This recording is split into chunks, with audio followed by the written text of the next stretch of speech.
Hello friends, कैसे हैं आप सभी। आई होप आप सभी लोग स्वस्थ होंगे, मस्त होंगे, अपनी पढ़ाई को बहुत शानदार तरीके से कर रहे होंगे। आज की इस वीडियो में फ्रेंड्स हम लोग पढ़ने वाले हैं बीएससी सेकंड सेमेस्टर की केमिस्ट्री के बारे में। आपको पता है कि आपका सिलेबस के अकॉर्डिंग, आपके आपके पेपर फॉर्मेट के अकॉर्डिंग आपकी इवन सेमेस्टर यानी कि सेमेस्टर नंबर 2, 4 और 6 के जो पेपर हैं वो एमसीक्यू फॉर्मेट में होने वाले हैं। ठीक है, तो आज की इस वीडियो में हम लोग केमिस्ट्री के मोस्ट इंपॉर्टेंट 150 प्लस क्वेश्चन करने वाले हैं। ये हमारी पहली वीडियो होने वाली है केमिस्ट्री की, तो बहुत शानदार तरीके से आपको पूरी सीरीज को देखना है। मैं प्लेलिस्ट इसकी बना दूंगा, तो पूरी प्लेलिस्ट आप देखिए। आपका मजाल है कोई एक क्वेश्चन भी आपका बाहर हो जाए। और आपका पूरा सिलेबस जो है वो एनईपी यानी कि न्यू एजुकेशन पॉलिसी के रिगार्डिंग है। ये क्वेश्चन ऐसे क्वेश्चन हैं जो आपके एग्जाम में बहुत बार आए हुए हैं। ठीक है फ्रेंड्स, आपको बस ये देखना है, इसके बाद आपको कुछ भी प्रिपेयर नहीं करना है, बहुत हो जाएगा, सफिशिएंट हो जाएगा। तो मैं आपको बिल्कुल भी नहीं घुमाता हूँ। शुरू के 2 मिनट मेरी बात सुन लिया करिए, ताकि आपको पूरा वीडियो में क्या होने वाला है आपको पता चल जाए। ठीक है, चलिए मेरे प्यारे भाई, तो आज की इस वीडियो में हम लोग यूनिट 1 यानी कि केमिस्ट्री ऑफ कार्बोहाइड्रेट करने वाले हैं। मैं आपको बिल्कुल भी नहीं घुमाता हूँ, ऐसे ही ऐसे करके सब यूनिट के हम क्वेश्चन करते जाएंगे। ये 22 पेज की PDF है ना, ये आपको एक भी क्वेश्चन आपका इससे बाहर नहीं जाएगा, ये गारंटी मैं लेता हूँ। अब बात करते हैं ये PDF कैसे मिलेगी। PDF मिलेगी मेरे प्यारे भाई एक छोटे से टारगेट के बाद। 20 लाइक इस वीडियो पर होना चाहिए। 20 लाइक हो जाएंगे आपके, 10 कमेंट होने चाहिए आपके इस वीडियो पर, और साथ ही साथ आपको 1000 यानी कि 1K सब्सक्राइबर आपको कंप्लीट कराने हैं। आपको PDF बिल्कुल फ्री में मिल जाएगा और हर सब्जेक्ट का कंटेंट जो है फ्री में मिल जाएगा। ठीक है फ्रेंड्स, अब हम अपनी वीडियो पर आते हैं, अपने टॉपिक के बारे में बात करते हैं। सबसे पहले हम इसमें थोड़ी सी थ्योरी समझेंगे कि क्लासिफिकेशन कैसे हुआ कार्बोहाइड्रेट का, और रिड्यूसिंग और नॉन रिड्यूसिंग शुगर्स क्या कहलाती हैं। ठीक है, बेसिक्स का कॉन्सेप्ट है, हम कार्बोहाइड्रेट को क्लासीफाई करते हैं on the number of sugar unit, यानी कि कितनी शुगर की यूनिट अटैच हैं उसके अकॉर्डिंग हम कार्बोहाइड्रेट को क्लासीफाई करते हैं। सबसे बेसिक आता है आपका मोनोसेक्राइड। मोनो का मतलब होता है एक, ठीक है, तो मतलब कि इसमें सिंगल शुगर यूनिट प्रेजेंट होती है। इसका एग्जाम्पल है आपका ग्लूकोज, फ्रक्टोज। ठीक है, C6H12O6 आपका क्या होता है, इनका फॉर्मूला होता है। ठीक है फ्रेंड्स, इनमें एक ही शुगर यूनिट प्रेजेंट होती है। डाइसेक्राइड मिलके बनते हैं 2 शुगर की यूनिट से। कितने? 2 शुगर की यूनिट से मिलके बनते हैं। Example sucrose, lactose. ठीक है, ओलिगोसेक्राइड जो है 3 से 10 शुगर यूनिट से मिलके जो है बनते हैं ओलिगोसेक्राइड। ये आपका इंपॉर्टेंट नहीं है, बट आपको मैंने बता दिया। ठीक है, पॉलीसेक्राइड जो होते हैं वो उनमें बहुत सारी शुगर यूनिट अटैच होती हैं, जैसे कि आपका स्टार्च हो गया, सेलुलोज हो गया। याद रखना ये क्या है, आपकी पॉलीसेक्राइड है। क्या है मेरे प्यारे भाई, पॉलीसेक्राइड है। अब रिड्यूसिंग शुगर क्या कहलाती हैं। रिड्यूसिंग शुगर वो शुगर होती हैं जिनके पास एक एल्डिहाइड या फिर कीटोन ग्रुप एक फ्री फॉर्म में अवेलेबल हो। अब आपको पता है कि जो हमारे कार्बोहाइड्रेट्स हैं ये हमारे कैसे हो रखे हैं, या तो एल्डोज ग्रुप हैं या कीटोज हैं। ठीक है, तो आपका फ्रक्टोज है, जैसे फ्रक्टोज क्या होता है, एक कीटोज ग्रुप होता है। क्या होता है, जो आपका फ्रक्टोज है ये क्या है, एक कीटोज ग्रुप है। ठीक है, ग्लूकोज जो है आपका कैसा ग्रुप है, एक एल्डोज ग्रुप है। तो ठीक है, तो जिनमें ये एल्डिहाइड और कीटोन ग्रुप फ्री फॉर्म में प्रेजेंट होंगे वो शुगर कहलाएंगे आपकी रिड्यूसिंग शुगर। ठीक है, अब ये क्या करते हैं, रिड्यूस कर देते हैं फेलिंग सॉल्यूशंस को, या फिर बेनेडिक्ट सॉल्यूशन को, या फिर टॉलेंस रिएजेंट को क्या करते हैं, ये रिड्यूस कर देते हैं। ठीक है, एग्जांपल है ग्लूकोज हो गया, फ्रक्टोज हो गया, लैक्टोज हो गया, माल्टोज हो गया। ठीक है, डाइसेक्राइड में आपका एक शुगर आती है सुक्रोज, ये आपकी एग्जांपल होती है नॉन रिड्यूसिंग की। याद रख लो मेरे भाई, डाइसेक्राइड में क्या होता है, सुक्रोज, जो कि एक नॉन रिड्यूसिंग शुगर है। ठीक है, इनके पास क्या होता है, कोई भी फ्री एल्डिहाइड और कीटोन ग्रुप प्रेजेंट नहीं होता है, और ये हमारे इन टेस्ट को भी रिड्यूस नहीं करा पाता है। ठीक है फ्रेंड्स, अब हम बात करते हैं अपने MCQs पर। सबसे पहला आपका क्वेश्चन है, which of the following is a monosaccharide. इनमें से मोनोसेक्राइड कौन है। तो अभी हम पढ़ के आए हैं ग्लूकोज आपका क्या होता है, मोनोसेक्राइड है। बहुत ही शानदार, बहुत ही छोटे छोटे सिंपल क्वेश्चन आपके एग्जाम में आते हैं, तो आपको ऐसे ही करते जाना है। अब मैं आपका समय खराब नहीं करूंगा, जल्दी से जल्दी जो है हम लोग MCQ को फास्ट वे में करते हैं। चलिए, तो दूसरा क्वेश्चन है आपका, सेलुलोज क्या है। हमने अभी पढ़ा था सेलुलोज एक पॉलीसेक्राइड होता है। स्टार्च और सेलुलोज लिखा था ना वहाँ पे, स्टार्च और आपका क्या होता है, सेलुलोज जो होता है एक पॉलीसेक्राइड होता है। क्वेश्चन नंबर 3 है, which of the following is a disaccharide. तो हमने अभी पढ़ा है सुक्रोज जो है एक डाइसेक्राइड होता है और एक नॉन रिड्यूसिंग शुगर है। कैसी है, एक नॉन रिड्यूसिंग शुगर भी है, याद रखना। फिर है आपका, कौन सा कार्बोहाइड्रेट को हम मिल्क शुगर के नाम से जानते हैं। तो लैक्टोज को हम क्या जानते हैं, मिल्क शुगर के नाम से जानते हैं। और लैक्टोज मिल्क में क्या पाया जाता है, लैक्टिक एसिड, यानी कि आपका कर्ड भी बनता है और इसमें लैक्टोज पाया जाता है। ठीक है, ये इन्फेंट के लिए बहुत ज़्यादा मददगार होता है, उनको न्यूट्रिशन प्रोवाइड करता है। ठीक है, starch is made up of, starch किनसे मिलकर बना होता है, ये ग्लूकोज की यूनिट से मिलकर बना होता है। बेसिकली स्टार्च क्या है, एक पॉलीसेक्राइड है, और ग्लूकोज क्या है आपका मोनोसेक्राइड है। तो बहुत सारे मोनोसेक्राइड मिलकर क्या बनाते हैं, एक पॉलीसेक्राइड बनाते हैं। नेक्स्ट क्वेश्चन है, which of the following is not a polysaccharide. तो इनमें से हमारा ग्लूकोज जो है एक पॉलीसेक्राइड नहीं है। बाकी आपके याद रख लीजिए, ग्लाइकोजन होता है, आपका स्टार्च होता है, और सेलुलोज होता है। फ्रक्टोज कैसा है, मैंने अभी बताया था, फ्रक्टोज में क्या पाया जाता है, कीटोन ग्रुप पाया जाता है। तो फ्रक्टोज कैसे है, एक कीटोज ग्रुप इसमें पाया जाता है। The monomer unit of cellulose is, cellulose किस चीज़ से मिलकर बना होता है? तो सेल्यूलोज आपका ग्लूकोज से मिलकर बना होता है। Which of the following is sweet in taste, इनमें से क्या स्वीट होता है? आपने ग्लूकोज खाया होगा, ग्लूकोज कैसा होता है आपका? स्वीट होता है, मीठा होता है। ग्लाइकोजन कहाँ पर स्टोर होती है? ग्लाइकोजन आपके लीवर में प्रेजेंट होती है। कहाँ होती है? लीवर में स्टोर होती है। फिर हम क्वेश्चन करते हैं रिड्यूसिंग एंड नॉन रिड्यूसिंग पर, ठीक है फ्रेंड्स। तो पहला क्वेश्चन है, इनमें से रिड्यूसिंग शुगर कौन सी है? तो आपको पता है ग्लूकोज क्या होती है, एक रिड्यूसिंग शुगर है। सुक्रोज एक डाइसेक्राइड है और कैसी है? नॉन रिड्यूसिंग है। स्टार्च आपका एक पॉलीसेक्राइड है जो कि आपका नॉन रिड्यूसिंग है, और सेल्यूलोज भी आपका एक पॉलीसेक्राइड है और नॉन रिड्यूसिंग होता है। बेनेडिक्ट टेस्ट हम किसके लिए यूज़ करते हैं? तो ये रिड्यूसिंग शुगर के लिए हम ये जो है करते हैं, ठीक है। Which of the following is a non reducing sugar? आपको पता है सुक्रोज एक डाइसेक्राइड, एक आपकी कैसी होती है? नॉन रिड्यूसिंग होती है, बहुत ज़्यादा इंपॉर्टेंट है।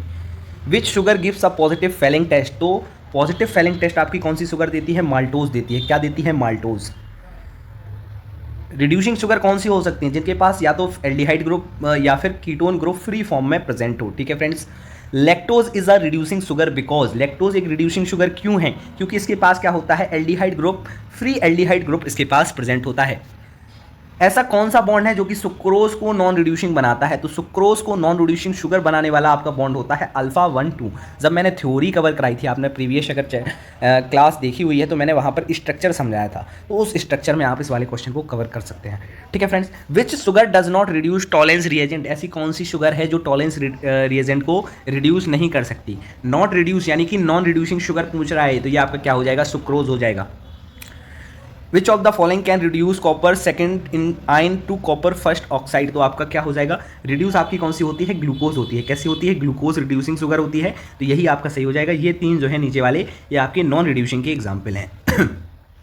ठीक है ना फ्रेंड्स, चैनल पे नए हो तो सब्सक्राइब जरूर कर लेना, अपने दोस्तों को ज़रूर शेयर कर दीजिए। आपको पीडीएफ जो है जल्द से जल्द मैं फ्री में आप तक पहुँचाऊँगा, ठीक है friends. Fructose is a reducing sugar because, fructose reducing sugar क्यों है? क्योंकि ये इसमें कीटोज ग्रुप प्रेजेंट होता है जो कि टोटोमराइज करके क्या होता है? एल्डोज होता है, ठीक है। That can tautomerise to an aldose. अब हम बात करते हैं general properties of glucose and fructose और उनके open chain structure. Open chain structure मैंने थ्योरी वाली क्लास में कवर करा लिया था, तो हम यहाँ पर क्या बात करेंगे? जनरल प्रॉपर्टीज के इसके बारे में बात पढ़ेंगे। इसमें आपकी केमिकल प्रॉपर्टीज भी कवर हो जाएंगी, जिससे अच्छा खासा क्वेश्चन पूछा जाता है फ्रेंड्स, ठीक है। क्या क्वेश्चन पूछा जाता है मैं आपको बताऊंगा आगे, ठीक है। सबसे पहले हम ग्लूकोज की बात करते हैं। तो ग्लूकोज का आपका जनरल फॉर्मूला होता है C6H12O6। कितना होता है? C6H12O6, ठीक है। इसकी फिजिकल प्रॉपर्टीज़ की अगर हम बात करें तो ये कैसा होता है? वाइट क्रिस्टलाइन सॉलिड फॉर्म में होता है। ये हमारा वाटर में सोल्यूबल होता है और इनऑर्गेनिक सॉल्वेंट में इनसोल्यूबल होता है, ठीक है। टेस्ट कैसा होता है? ये मीठा होता है। मेल्टिंग पॉइंट होता है इसका 146 डिग्री सेल्सियस। ऑप्टिकल एक्टिविटी की बात करें तो ये ग्लूकोज कैसा होता है? डेक्स्ट्रो रोटेटरी होता है, ठीक है। अब हम बात करते हैं केमिकल प्रॉपर्टीज़ की, ठीक है। केमिकल प्रॉपर्टीज़ में ऑक्सीडेशन है, ठीक है। तो ये क्या करता है? जब हम इसका ऑक्सीडेशन कराते हैं तो ये किस में कन्वर्ट हो जाता है? ये ऑक्सीडाइज होकर बना लेता है ग्लूकोनिक एसिड। क्या बनाता है? ग्लूकोनिक एसिड बनाता है, ठीक है। और जब हमने देखो माइल्ड ऑक्सीडाइजिंग एजेंट लिया, जैसे कि आपका फेलिंग सॉल्यूशन हो गया या फिर बेनेडिक्ट सॉल्यूशन, तो इसमें ये कन्वर्ट होता है ग्लूकोनिक एसिड में। लेकिन अगर हम स्ट्रॉन्ग ऑक्सीडाइजिंग एजेंट लेते हैं तो ये किस में कन्वर्ट हो जाएगा? आपका सैक्रिक एसिड में आपका ये कन्वर्ट हो जाता है। अब आपके एग्जाम में क्वेश्चन आएगा कैसे, ये भी तो इंपॉर्टेंट है। तो आपके एग्जाम में क्वेश्चन ऐसे आता है, on oxidation of glucose with mild oxidising agent it is converted to, आपको 4 ऑप्शन दिए जाएंगे, जिसमें आपका ऑप्शन एक और होगा, क्या होगा? ग्लूकोनिक एसिड भी आपका एक क्वेश्चन होगा, ठीक है। ग्लूकोनिक एसिड, ठीक है। तो ऐसे आपके एग्जाम में क्वेश्चन आता है। फिर आपसे पूछा है on oxidation of glucose with a strong oxidising agent it converted to, option में आपका सैक्रिक एसिड भी होगा, ठीक है। तो ऐसा आपका क्वेश्चन पूछा जाएगा। अब जब हम इसका रिडक्शन कराते हैं तो ये रिड्यूस होकर क्या बनाता है? सॉर्बिटोल बनाता है, जो कि एक शुगर एल्कोहल होती है, ठीक है। अब हम इसकी जब रिएक्शन कराते हैं HI के साथ, ठीक है, आपका HI एक स्ट्रॉन्ग आपका वो है, तो इसकी किसके साथ होगी? रेड फॉस्फोरस के साथ आपकी रिएक्शन होती है। तो ये क्या बनाएगा? एन हेक्सेन बनाएगा, जो कि इंडिकेट करता है एक straight chain of 6 carbon atom, इससे प्रूफ होता है। अब एसिटिलाइजेशन में क्या होता है? जब हम इसका ग्लूकोज की रिएक्शन कराते हैं एसिटिक एनहाइड्राइड के साथ, तो ये क्या बनाता है? पेंटा एसिटिल ग्लूकोज, ठीक है। जब हम इसकी रिएक्शन कराते हैं हाइड्रोक्सिल अमाइन के साथ NH2OH के साथ, तो ये क्या बनाता है? ऑक्साइम बनाता है। इससे क्या इंडिकेट होता है? इसमें एक कार्बोनिल ग्रुप भी प्रेजेंट है। अब हम इसकी रिएक्शन जब कराते हैं फिनाइल हाइड्राजीन, तो ये बनाता है ओसाजोन, ठीक है, जो कि कंफर्म करता है ये एल्डोज शुगर होती है। देखो बहुत इंपॉर्टेंट है ये ओसाजोन वाला, ठीक है, आपके एग्जाम में पूछा जाएगा। Osazone is formed when glucose react with which substance, ठीक है। ओसाजोन कब बनता है भाई? ओसाजोन जब बनता है जब ग्लूकोज की रिएक्शन किसके साथ होती है? फिनाइल हाइड्राजीन की जब आपके साथ रिएक्शन होती है, ठीक है। इससे क्या प्रूफ होता है कि ये एल्डोज शुगर होती है, ठीक है। ये आपका ओपन चेन स्ट्रक्चर के बारे में दिया गया है कि ग्लूकोज आपका कैसा है, एक एल्डो हेक्सोज है, ठीक है। इस सब के बारे में आपका ये दिया गया है। अब हम बात करते हैं फ्रक्टोज के बारे में। तो फ्रक्टोज का भी आपका जनरल फॉर्मूला यही है, C6H12O6। अपीयरेंस भी आपका सेम है, वाइट क्रिस्टलाइन सॉलिड है। टेस्ट कैसा है? स्वीटेस्ट है, नेचुरली अकरिंग शुगर ये होती है, ठीक है। फिर सॉल्युबिलिटी कैसी है? तो ये हाईली सॉल्युबल है वाटर में। और ऑप्टिकल एक्टिविटी आपकी कैसी है? ये लिवोरेटरी है, वो डेक्स्ट्रो थी, ये लिवो है, ठीक है। अब इसका जब हम रिडक्शन कराते हैं तो यह भी सॉर्बिटोल में कन्वर्ट होता है जैसा ग्लूकोज हुआ था। ऑक्सीडेशन कराते हैं जब स्ट्रॉन्ग ऑक्सीडाइजिंग एजेंट के साथ तो ये ऑक्सैलिक एसिड में कन्वर्ट होता है। माइल्ड एजेंट के साथ कराते हैं तो ये ईजिली ऑक्सीडाइज नहीं होता है, लेकिन जब होगा तो आपका क्या करेगा? ग्लूकोज में कन्वर्ट हो जाएगा, ठीक है। ईजिली ऑक्सीडाइज नहीं होता है, लेकिन कन्वर्ट किस में हो जाएगा? ग्लूकोज में हो जाएगा, टोटामेरेज शो करेगा, ठीक है। रिएक्शन करेंगे HI के साथ तो क्या होगा? NHN का फॉर्मेशन होता है। फिनाइल हाइड्राजीन के साथ रिएक्शन कराएंगे तो वही सेम ओसाजोन बनता है, ठीक है। अब सेकंड नंबर वाली कार्बन एटम तक तो स्ट्रक्चर सेम रहता है, बाकी डिफरेंट हो जाता है। अब जो है हम इस पर क्वेश्चन करते हैं। ग्लूकोज कैसा होता है? ग्लूकोज होता है आपका एल्डोहेक्सोज, यानी कि इसमें एक एल्डिहाइड ग्रुप पाया जाता है, ठीक है। क्या पाया जाता है? एल्डिहाइड ग्रुप पाया जाता है। फ्रक्टोज कैसा होता है? फ्रक्टोज होता है कीटोहेक्सोज, यानी कि इसमें कीटोन ग्रुप पाया जाता है, ठीक है। मॉलिक्यूलर फॉर्मूला क्या है? दोनों का सेम है, C6H12O6, ठीक है। ग्लूकोज रिएक्ट करता है फेलिंग सॉल्यूशन के साथ तो क्या देता है? ब्रिक रेड प्रेसिपिटेट क्या देता है? क्या देता है? ब्रिक रेड प्रेसिपिटेट देता है, जिससे कि ये रिड्यूसिंग शुगर में क्लासीफाई हो जाता है। याद रखना किस में क्लासीफाई होता है? रिड्यूसिंग शुगर में। Which of the following does not react with Fehling solution? तो सुक्रोज जो है एक नॉन रिड्यूसिंग होता है, इसलिए वो फेलिंग सॉल्यूशन से रिएक्शन नहीं करता है। The presence of which group makes glucose are reducing sugar? तो आपका किसकी प्रेजेंस से? एल्डिहाइड की प्रेजेंस से ये रिड्यूसिंग शुगर में क्लासीफाई होता है। Fructose can act as a reducing sugar because fructose कैसा एक रिड्यूसिंग शुगर पाया जाता है? क्योंकि ये क्या करता है? टोटरमाइज करके एल्डिहाइड फॉर्म में हो जाता है। Glucose and fructose form the same osazone because there structure is same after first 2 carbon. दोनों में ओसाजोन क्यों बन रहा था? क्योंकि उनका दोनों का स्ट्रक्चर सेम था पहले 2 कार्बन तक, ठीक है। जब हम ग्लूकोज का रिडक्शन कराते हैं तो क्या बनता है? सॉर्बिटोल बनता है। और हम जब फ्रक्टोज का भी रिडक्शन कराते हैं तब भी सॉर्बिटोल बनता है, याद रखना। अब यहाँ पर क्वेश्चन है कि ग्लूकोज की रिएक्शन जब हम एसिटिक एनहाइड्राइड के साथ कराते हैं तो क्या बनता है? पेंटा एसीटेट बनता है, ठीक है। कार्बोनिल ग्रुप की प्रेजेंस किस टेस्ट से आपकी कंफर्म होती है? जब आपका ऑक्साइम का फॉर्मेशन होता है उससे कार्बोनिल ग्रुप की आपकी टेस्ट कंफर्म होता है। The open chain structure of fructose contain how many OH group? तो ओपन चेन स्ट्रक्चर में कितने आपके होते हैं? 4 OH ग्रुप पाए जाते हैं, ठीक है। तो ये आपका वही क्वेश्चन है, ठीक है। Which is sweeter? इनमें से स्वीटर कौन सा है? तो फ्रक्टोज आपकी क्या होती है? ज़्यादा स्वीटर होती है। अब हम बात करेंगे एपीमर्स, म्यूटा रोटेशन और एनोमर्स के क्वेश्चन के बारे में, ठीक है। पहला क्वेश्चन है epimers differ in configuration at? Epimers कैसे डिफरेंट होते हैं कन्फिग्रेशन में? कितने कार्बन नंबर पे ये डिफरेंट होते हैं?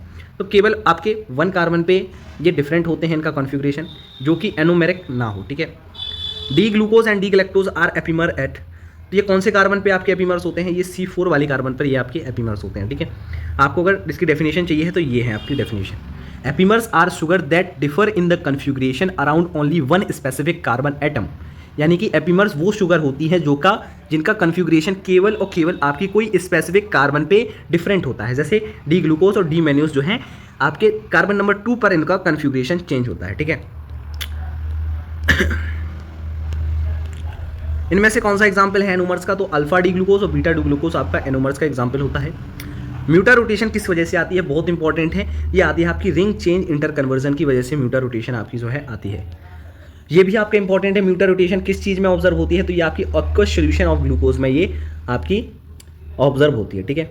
इनमें से कौन सी शुगर जो है म्यूटा रोटेशन शो करेंगी? तो आपकी बी और सी, यानी कि ग्लूकोज और राइबोज आपका म्यूटा रोटेशन को जो है शो करता है, ठीक है। इनमें से कौन सा कार्बन एनोमेरिक होता है ग्लूकोज में? तो कार्बन नंबर 1 आपका एनोमेरिक होता है, ये आपका इंपॉर्टेंट नहीं है। एनोमर्स किस में डिफरेंट होते हैं? एनोमर्स डिफरेंट होते हैं जिनका कन्फिग्रेशन एनोमेरिक कार्बन पे आपका डिफरेंट हो, ठीक है। डिफरेंट होगा कन्फिग्रेशन एट एनोमेरिक कार्बन। अब हम बात करते हैं इतने सारे टॉपिक के बारे में। यहाँ से आपका एक एक क्वेश्चन आपका बहुत ज़्यादा पूछा जाएगा। इनमें से सबके बारे में डिटेल में, इतने बारे टॉपिक के बारे में हम अब आगे पढ़ने वाले हैं। तो अभी तक आपने वीडियो को पूरा देखा है तो चैनल को ज़रूर से सब्सक्राइब कर लीजिए मेरे प्यारे भाई। पहला आपका क्वेश्चन है which type of ring structure is found when glucose cyclise? जब ग्लूकोज का साइक्लाइजेशन होता है तो कौन सा रिंग स्ट्रक्चर आपका फॉर्म होता है? तो आपका पायरेनोज का फॉर्मेशन होता है। क्या बनता है? पायरेनोज बनता है। Which carbon in glucose form the hemiacetal linkage in the cyclic form. तो कार्बन नंबर 1 पे आपका क्या होता है, हेमी एसिटल लिंकेज होता है, ठीक है। In Haworth projection of beta D glucose the OH group on anomeric carbon H, जो आपका OH ग्रुप कैसा होता है, अबव द प्लेन होता है, कैसा होता है, अबव द प्लेन होता है बीटा डी ग्लूकोज के हावर्थ प्रोजेक्शन में।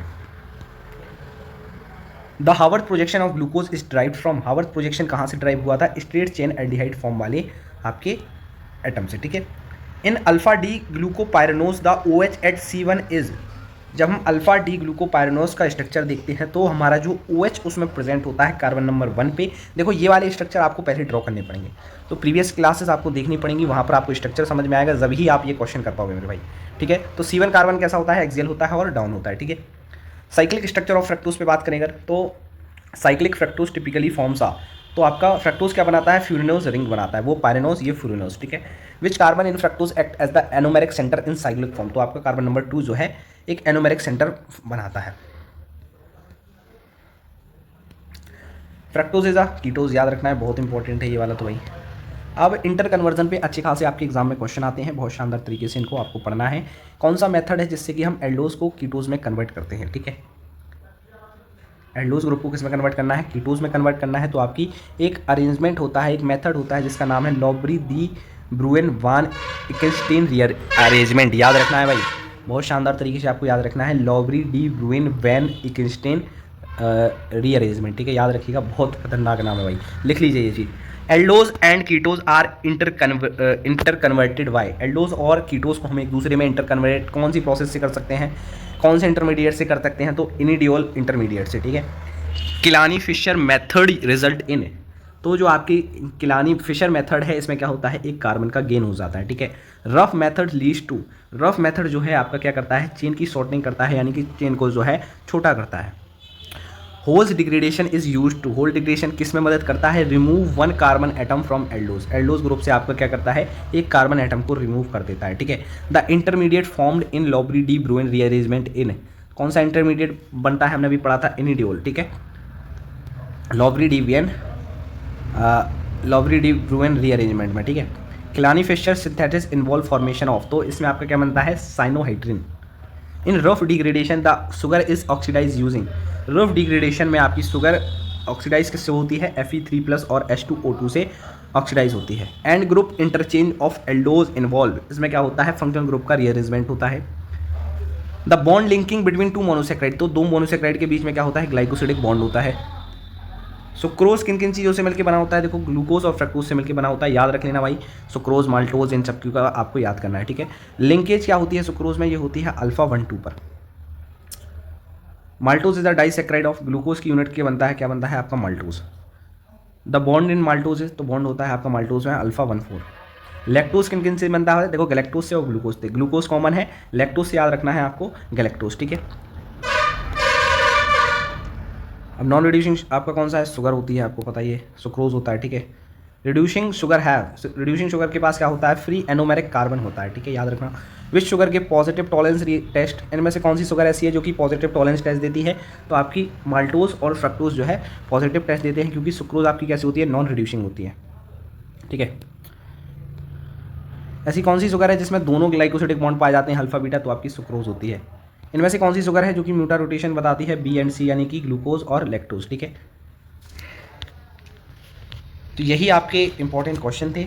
यहाँ पर पूछा गया किलानी फिशर सिंथेसिस में कौन सा इन्वॉल्व नहीं होता है, तो HNO3 का हम इन्वॉल्वमेंट नहीं करते हैं इस प्रोसेस में, ठीक है। तो ये आपके जो है पूरे क्वेश्चन यहाँ पर हो चुके हैं, आप देख सकते हैं यहाँ पर अब उतने ज़्यादा इंपॉर्टेंट क्वेश्चन आपके रहे नहीं। तो आज की वीडियो के लिए इतना ही, थैंक यू आप सभी लोगों का, मिलते हैं आपसे नेक्स्ट वीडियो में, जब तक के लिए आपको चैनल को सब्सक्राइब कर लेना है, वीडियो को लाइक कर देना है। Bye bye, thank you for watching.